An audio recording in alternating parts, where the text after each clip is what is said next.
Hey guys, welcome back to part 3 of coding asteroids in TypeScript.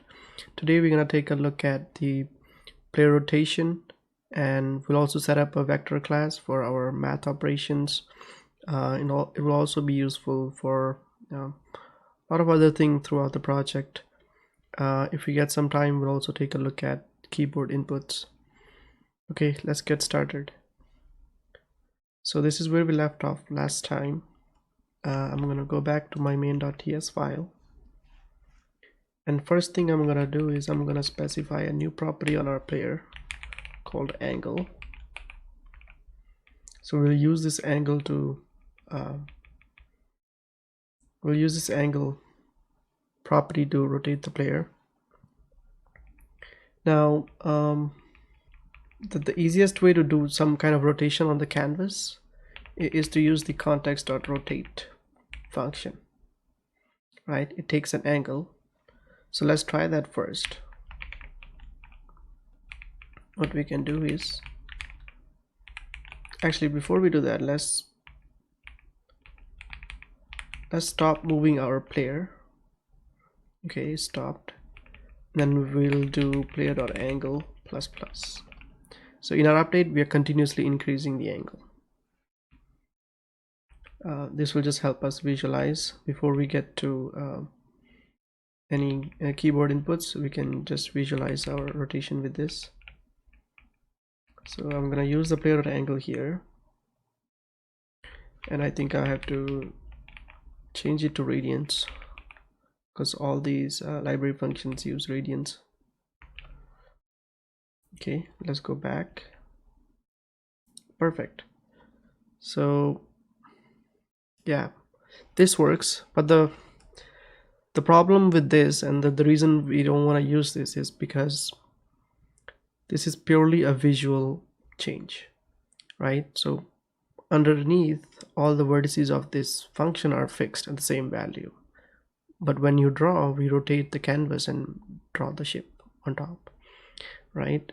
So later on, when we need to do collision detection, we still need to rotate our actual vertices, right, to do any computation on those vertices. So what we're gonna do instead of this approach is we're just gonna implement a new vector class, and we will implement the rotate function on top of that vector class. Okay, so before we do that, I just want to talk a little bit about transformation matrix.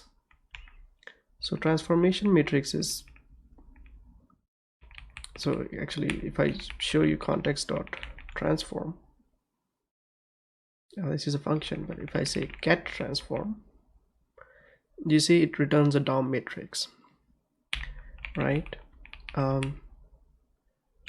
let's go to our visual diagram. Let me show you what transformation matrix looks like. Okay, so a transformation matrix is just a matrix that when you multiply it with your coordinates, it changes them in some way, right? So if you look here, we have a 2x2 transformation matrix. So this will work for any 2D coordinate. And if you look at the main diagonal, if you change these values, you will modify the scale of the coordinate system. And if you look at I think it's called the anti-diagonal, that will update the shear of your coordinate system. Now, what is shear? I have it open here. Yeah, so if you have basically a 1x1 block, later on it will become something like this, right? So it's not really scale, but it's also sort of stretch in some direction. Okay, so what is this? So this is the implementation of a transformation matrix in Canvas in HTML5, right? So it uses a 3x2 matrix instead of a 2x2 because they also want to do translation. They also want to do translation within the same operation. So similar to how we have position, They can do position updates, and they can do translate as well as scale in the same operation. Whereas in 2x2 matrix we can only do scale and shear. But in our case we only need 2x2 because we are not doing any translate. We are relying completely on just the position x and y values. So this is an identity matrix when you have just ones on the main diagonal and everything has 0. So what this does is just it's like 1. If you multiply something by 1 you get the same value. So this is sort of that. And if you multiply it by, for example, x and y, you basically get x and y back, right? And so if you look at scale x, so if I change this to 2, for example, right, so now on the x-axis all my values will be scaled by 2. So this will become 2 here, and I will get 2x back. Yeah, so it sort of works like that. Now we only need to do transformation matrix for rotation purposes. So let's take a look at a transformation matrix which has some values that does rotation instead of scale and shear, right? So if you try to interpret it, you can think of it as like rotation is some combination of scale and shear. Okay, so just if you go to Wikipedia for rotation matrix, you can grab it as is from there. So here you have the x and y coordinates, and you have the transformation matrix here, and you end up getting a new x coordinate and a new y coordinate, right? So we can take this as is. That should work for us. If you are interested in where this comes from, I'll link a video below and it goes into the derivation, and I highly recommend that channel for any game dev math. Okay, so let's go back to our code and implement a new vector class. Okay, get rid of this. Okay, so I'm gonna go back, create a new file called vec2.ts, and I'm gonna say export class vec2, and I want it to have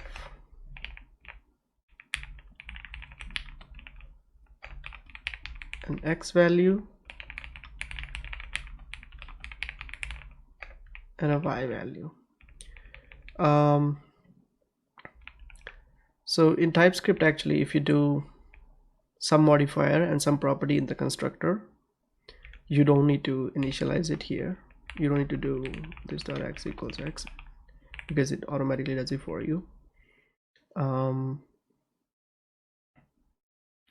I think it does, but we will try it.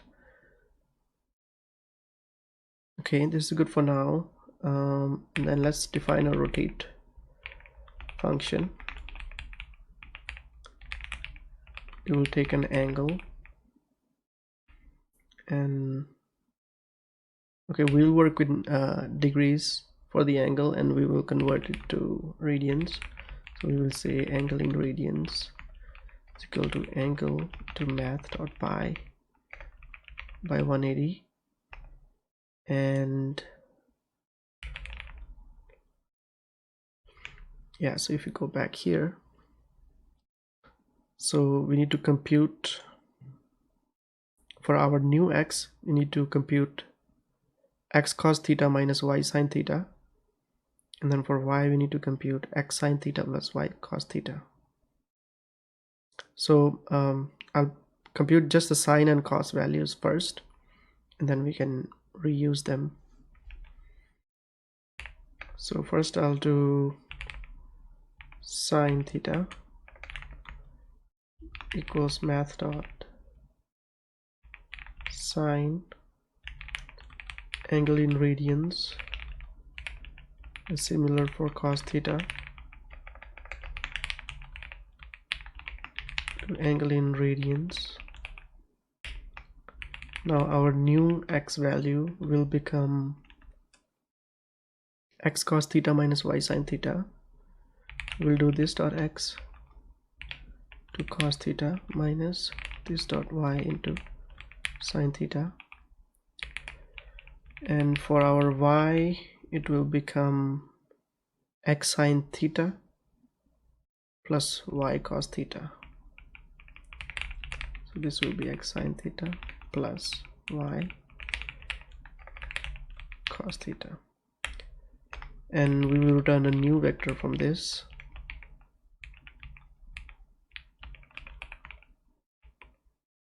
With the new values. Okay, I can just specify that here. It's not required, just for clarity. Yeah, we're just gonna keep our vector class immutable, so every time we do some operation we get a new vector class. It's gonna produce a lot of garbage objects, but I think it's fine for this game. If we see any issues, we'll switch to more imperative mutable state later on, but I don't think there'll be any issues with this. Okay, so let's go back and consume this vector class. Now I'm gonna change all the x and y coordinates with the vector class. New vec2, it gets added by itself, so I'll say 100 100. Get rid of this. Let's say new vec2 3 3 0. Okay, and we'll also use them for the vertices.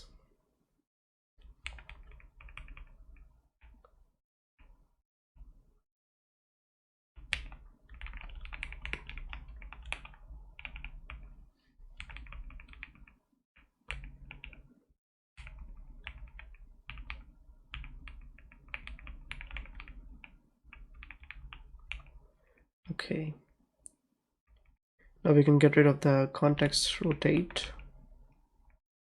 and now we need to use our rotate function. So right now we have the player geometry, which is the player vertices, built up in the draw player function. I think it's fine for now, but later on we're gonna need that outside of this, and we're gonna reuse it for collision detection as well. But it's for now, what we can do is we can just update these vertices value with some rotate, with some rotation, and we can say player dot angle. We don't need to convert it here because we do the convert it to radians, because we already did that in the rotate function. So okay, I'm gonna get rid of this. Yeah, this looks okay, so let's try it.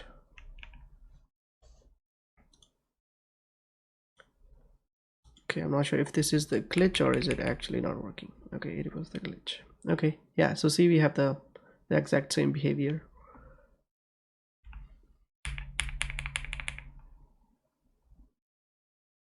I gotta do something with this wheat server.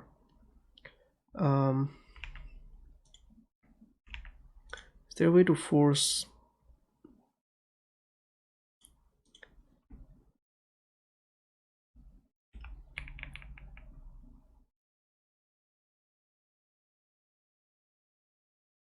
Okay, all right.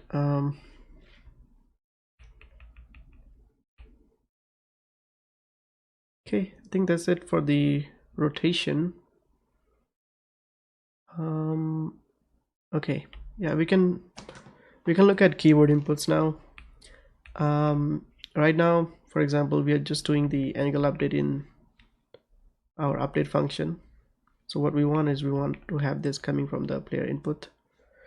So if I press left or right arrow, it should update the angle. Okay, yeah, so in JavaScript, right,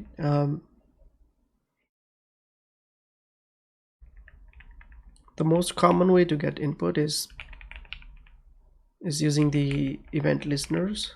So you can have window.add event listener and specify some event type. Let's try that, and we'll just do console.log.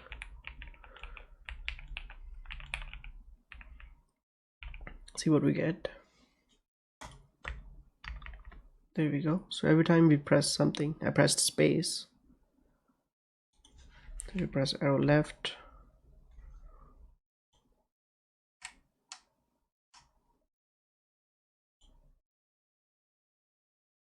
yeah, so I guess we can use the code property as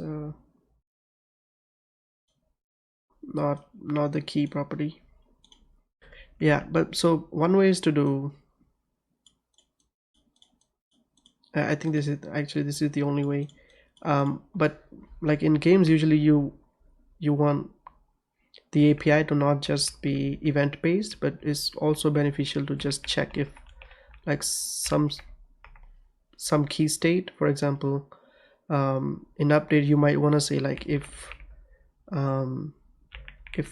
arrow key is pressed, right? Or you can say like maybe keyboard some class or input class input dot is key pressed, and you want to pass in some key arrow left, then you want to do player dot angle minus minus, right? So this is the imperative API, so both are beneficial. So for some things is the continuous imperative approach is better, because you might want to hold on to some key and smoothly register those events. I mean, smoothly update the player angle, for example. But in some cases where you have like a click, for example, or you want to shoot something where you have to press the key multiple times, you want to rely on the event-based approach. Now you simply can't do, for example, you simply can't do player dot angle plus plus based on the key. So if, for example, if I say e dot code equals arrow left,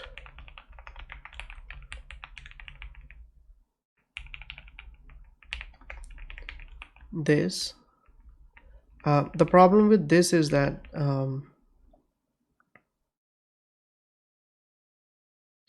actually I think if you hold the key down, it fires the event multiple times, right? Because your keyboard has some sort of repeat, right? So your operating system does the repeat. So if you hold some key down, it fires that key multiple times. So for example, like if I'm holding K, right, it fires those key down events multiple times. Same thing in the browser. I think if I hold space right here, yeah, so it keeps firing. But the problem with this is that you can't rely on that, right? Because everybody configures their repeat rate to be something different. So for things like changing the player angle, you don't want to rely on that rate of firing, right? You probably just want to stick to the imperative API. Okay, so let's implement a new class. We'll get rid of this, see everything is working. I'm just gonna refresh a couple times. Okay, all right, let's create a new file called keyboard.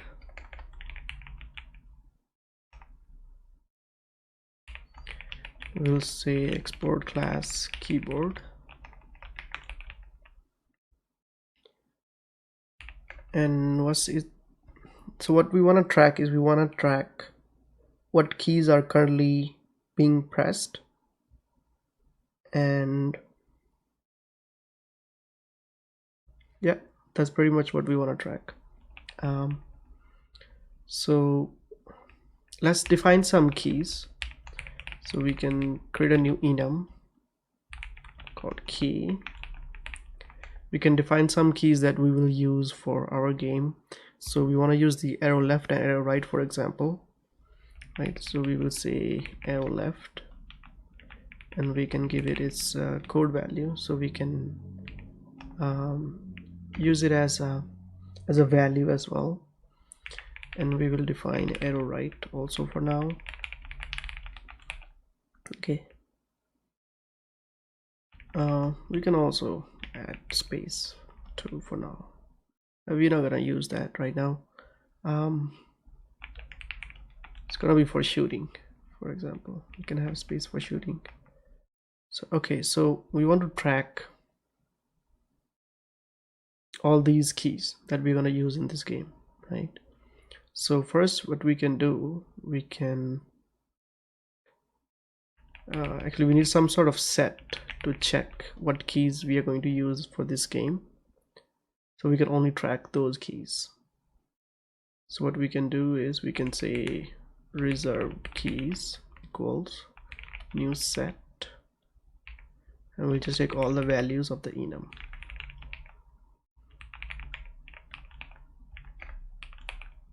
Okay, yeah, so this will never change, that's why it's static. I mean, we could also have it as a constant, but no, static is fine. So let's define a constructor.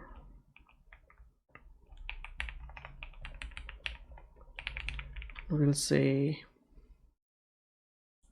down keys. We're gonna have it as a map from key to, I mean, you only want to know if it's down, right? So we don't need multiple states, so we can just have a set of keys. So if a key is in this set, it means it's currently pressed. So what we're gonna do here, actually we'll take window here as a dependency, because you don't want to use global dependencies in a class, because they are harder to test.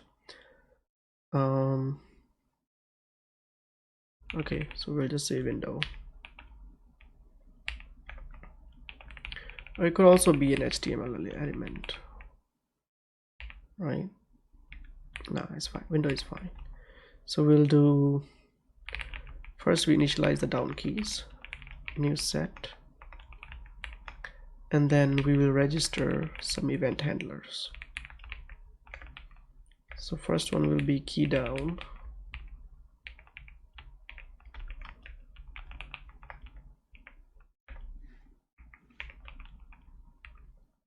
we'll do something here.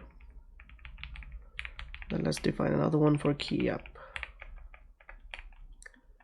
So we'll use key up to deregister that down press, right? So every time you come up, you're just gonna remove that key from the set.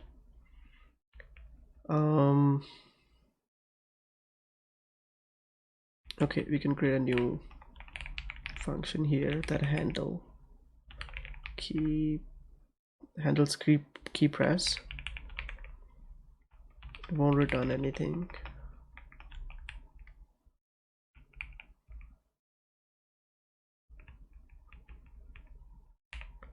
Okay, so first we're gonna extract the key code. So we will do e dot code as key. So we can now use our key enum to pass in here. Okay, let's just do if key.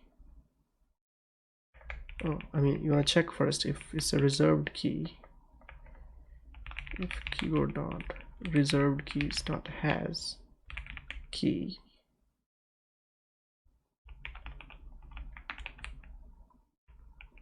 or you can say if it doesn't have that key, then you can return. Otherwise, you want to prevent a default because you don't want other behavior to run except your game. So for example, if you press space, you don't want to scroll down. So we'll do e.prevent default, and then we will do this dot down keys dot add key.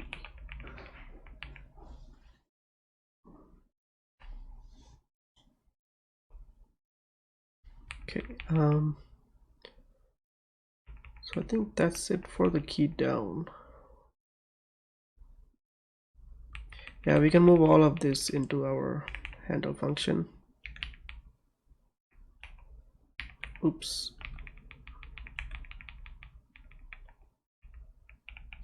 We'll pass in the event here, so it will be keyboard event.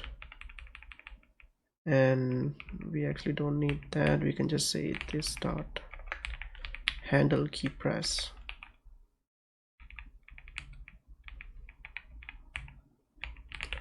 This dot handle key press. Since we're using the class, we need to bind this method. Otherwise, if you do this, if you use this in this function, it won't be available.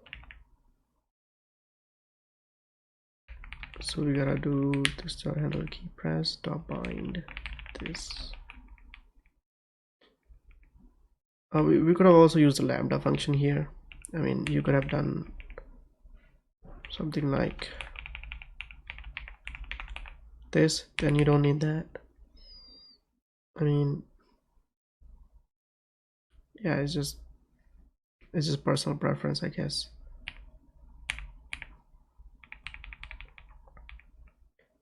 And then in here we can say if e dot type, is it? Yeah, if e dot type is key down, then do this, else is equal to key up.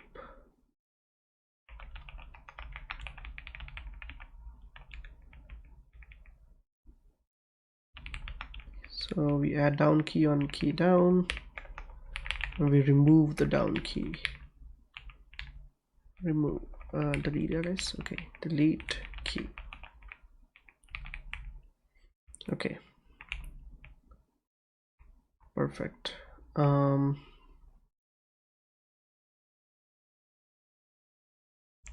Okay, so now how do we use this keyboard class? We need to expose a new function called isKeyDown. We'll take a key, that'll be our enum, and we'll return a boolean. So we'll do return this dot down keys dot has key. And since it will never be any other key than whatever keys we have reserved, we don't need to add any other checks. Okay, now let's try this out. We will go to our main.ts.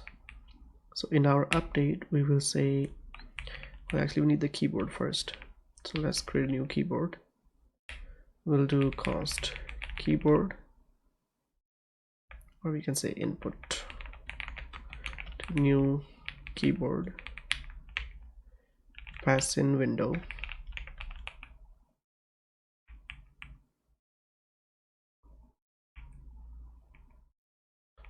Yeah, so we'll use that here. So we will say if input dot is key down, we will say key dot import the key dot arrow left,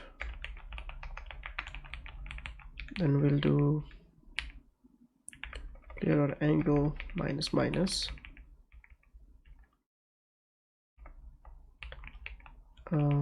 actually let's copy this. Let's say arrow right angle plus plus. Okay, Looks good. Let's give it a shot. So I'm not pressing anything right now. I don't know what's happening with this. Let me restart a couple times.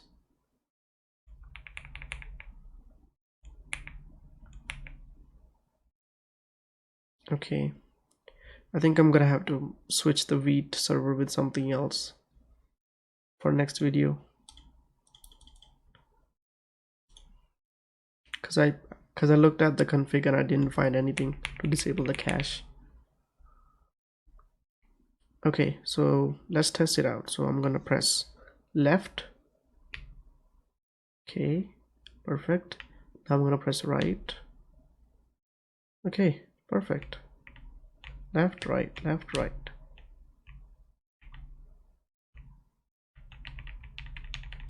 Okay, looks solid. Okay, let's put our velocity function back.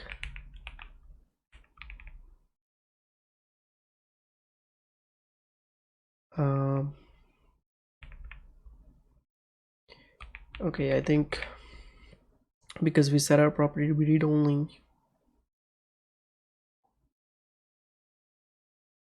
Okay, yeah, let's get rid of that for now, because I don't want to define too many operations on the vector class for even basic things. I want to keep it flexible. Okay.